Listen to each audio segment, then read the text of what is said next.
Achar hadvarim ha'ela. After this last thing, presumably connected to an assassination plot of Achashverosh, which was foiled by Mordechai. After that, Gidal HaMelech Achashverosh et Haman ben Hamdata Hagagi vayinasehu vayasem et kiso me'al kol asarim asher ito. The king he takes one of his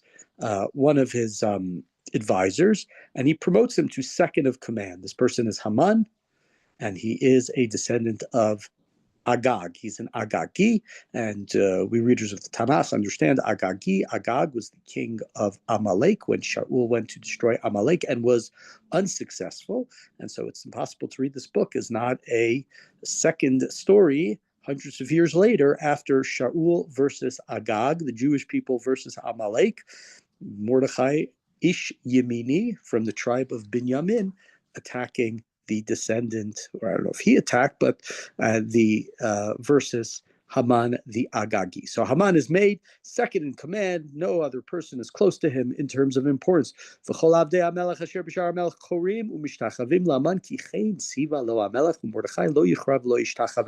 And all the servants of the king, they knelt, they bowed down low to Haman, because that was the order from the king. But Mordechai did not kneel and did not bow low. Now, interesting to think about this, and we talked a little about this yesterday, with Mordechai is the hero, and Mordechai comes and saves the Jewish people along with Esther.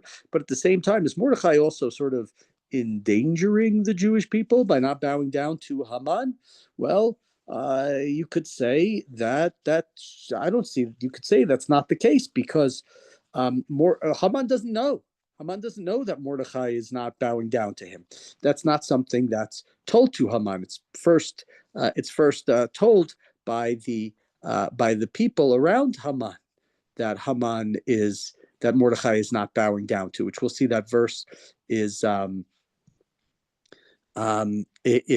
used. Something else that's said here is the way that the verse is, the words that are used, specific words that are used. Korim u'mishtachavim leHaman. Right? When you hear Korim u'mishtachavim, you probably think of Aleinu. Maybe you think of the Beit HaMikdash and Yom HaKippurim.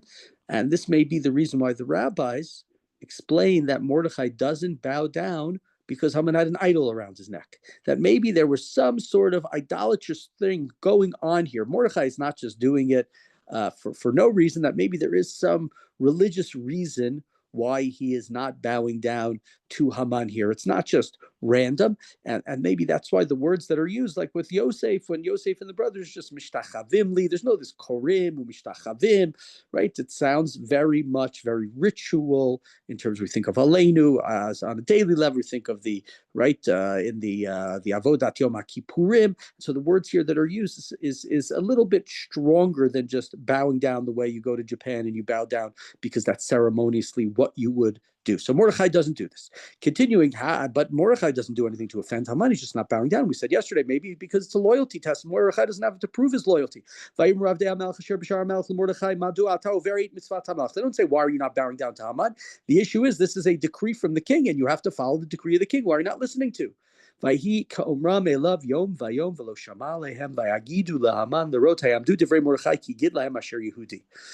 interesting pasuk with so many things in it. So they ask him each and every day, right? They say each and every day he's not bowing down, he's not listening to the king.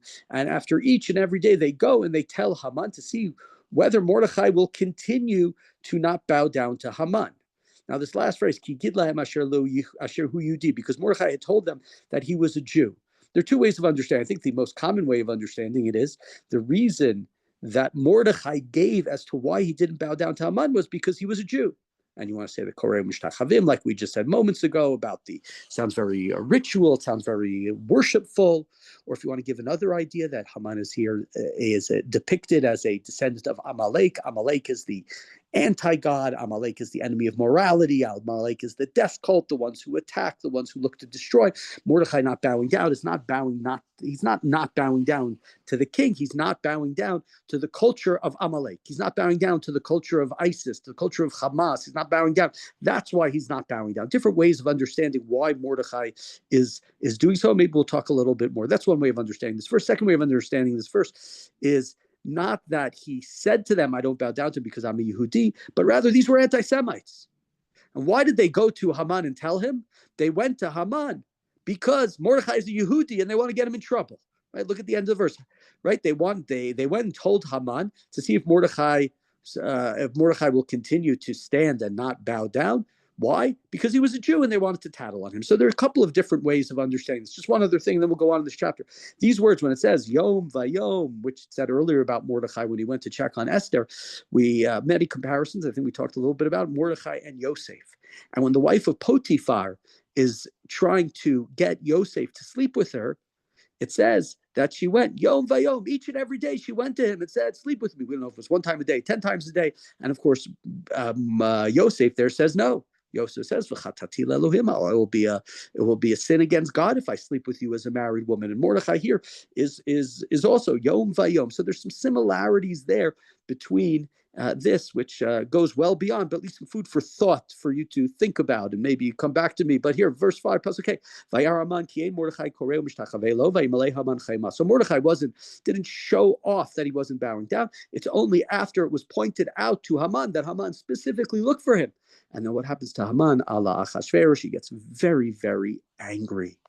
And now Haman blows things out of proportion, which is, right, one of the things that happens in the book, right? The king, oh, your wife disrespected you. Oh, all the men in all the palaces, all over, everywhere, not just the palaces, all the humble people, all the wives are not going to listen to their husbands anymore. They're going to be disrespectful, and they're going to...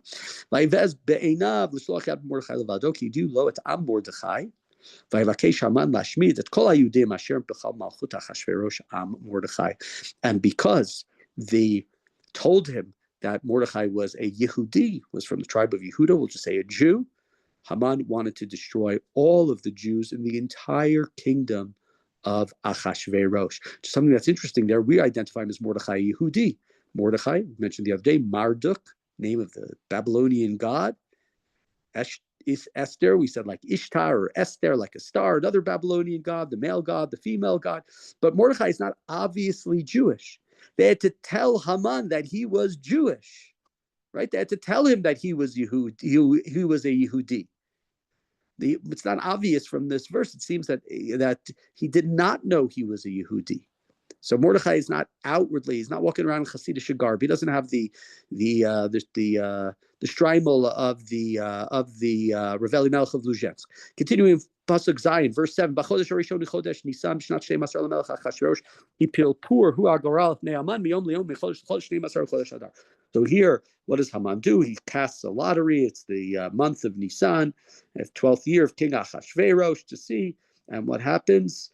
And it falls out on Chodesh Adar. We're now in Chodesh Adar. Today is Zayin Adar, the birth and the yard site of our great first Messiah, Moshe Rabbeinu, and that's where it falls out that the Jewish people are going to be destroyed. So now Haman has decided the date. He doesn't have permission yet. So Haman comes to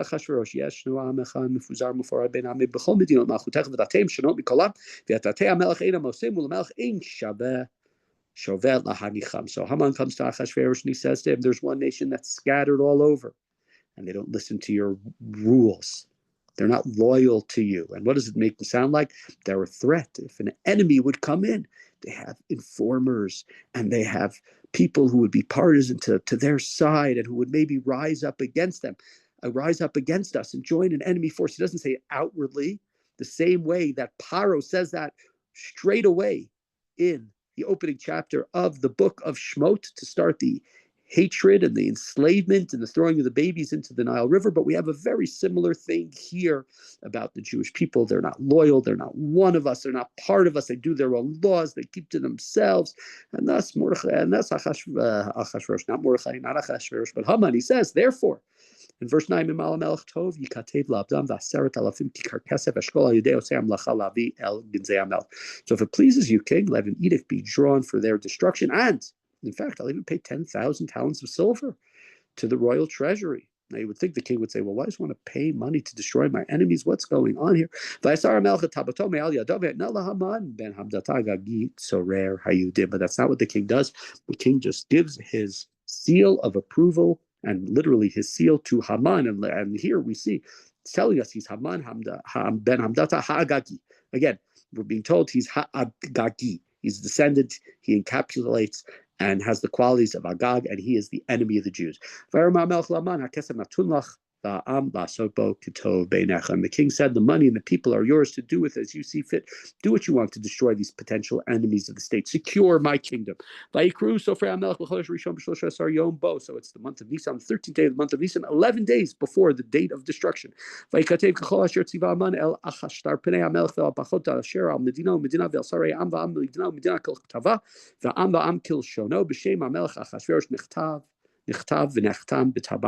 they send out, right, their scribes in all different languages, and they send out all over, and it is sealed with the king's seal.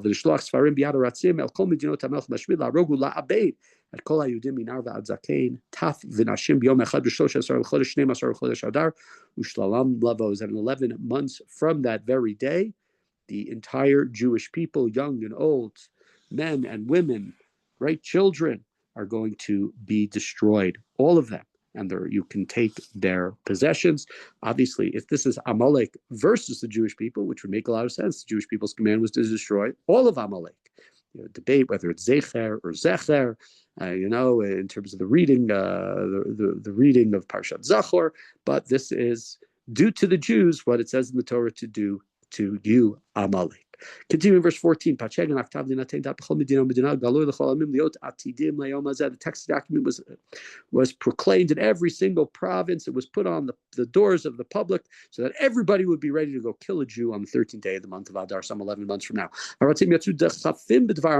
With alacrity, they went. So everybody knows, everybody's talking about it. What happens is the king and Haman, they sit down, and what do? What they always do. They get drunk on their own success. But the city of Shushan was dumbfounded. They did not understand why this was happening. It wasn't clear to them as to why this was happening. And maybe they knew the story. Maybe a lot of them knew about Mordechai and Mordechai not bowing down. And yet they're dumbfounded and they're shocked about what has happened. And so we see here in this chapter, Mordechai ala Yosef, Yom Vayom, each and every day. Mordechai and Yosef, right? We talked about other similarities, just something else to think about with the two of them. Mordechai and Yosef are willing to be part of the general culture in which they live in. When Yosef interprets the dreams for Paro, Paro says to him, great, I'm going to make you the second in command, but just so you know, you're not going to be a Jew anymore, or whatever it was that Yosef was. You're going to be an Egyptian. Here's your Egyptian name, Tzafnat Paneach.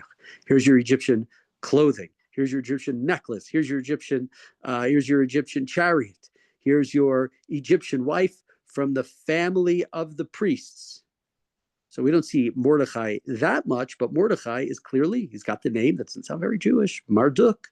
He doesn't seem to, he may not have had a choice, but his adopted daughter is partaking in the beauty pageant. He tells her to hide her identity. Don't let anybody know that she is a Jew. Mordechai is wearing the local clothing, and later he's going to come out in royal clothing, Persian royal clothing. So Mordechai is very much as well part and parcel of the community, but both of them stand up for something that they believe in, and that's a similarity. That's a very, very important similarity. They each have a line in the sand that they will not cross. Mordechai's line in the sand is bowing down to Haman, and again, it's better to think of it, and I think it's more truer to think of it as the Koreu Mishtachaveh. He's not bowing down to because it's some sort of worship, or he's not bowing down to him because Haman is Amalek and represents what Amalek, a lawless, destructive society of killing and torture. If we think of Amalek in that way, which I don't think is a wrong way to think of it. So Mordechai is willing to assimilate. He's willing to accommodate. He's part of general culture, but there's a line in sand he does not go past. And same thing is true with Yosef.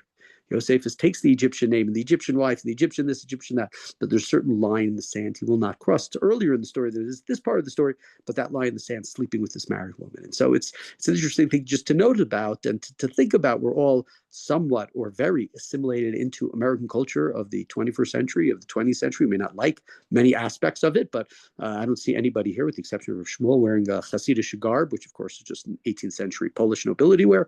But that's a discussion for a different time. But we should all have a line in the sand. We all have to know what is the point where we say, no, we're not assimilating. That is not who we are. That is away from who we are as Jews and what we stand in. And that's one of the great messages, one of the similarities, I think, between Haman and, between Mordechai and Yosef. And let me just say one last thing with that, didn't go too long today anyway, is that Mordechai and Yosef accommodate and assimilate and are in part of the general culture. And if you want to criticize that, well, last time I checked, they were the ones who saved the Jewish people. Yosef saves his brothers, the Jewish family, and in many ways the whole world through his treasure houses. There are problematic aspects to it as well, but that's not for right now. But he saves the people through making sure that there'll be food in 5 years. It wasn't a famine that everybody died in. And Mordechai clearly saves the Jewish people. And the only way they're able to save the Jewish people is when they are part and parcel of the kingdom, when they're wearing the Persian clothes or the Egyptian clothes, when they're willing to accommodate. But at the same time, it's that line in the sand that there's certain things that I will not do that protects who they are, what they are. And just as much as the assimilating, just as much as being part of the culture, that allows them to retain their Jewish quality and thus to save either their family, the Jewish family, or later on, the Jewish people from its imminent destruction that was supposed to take place on the 13th day of the month of Adar.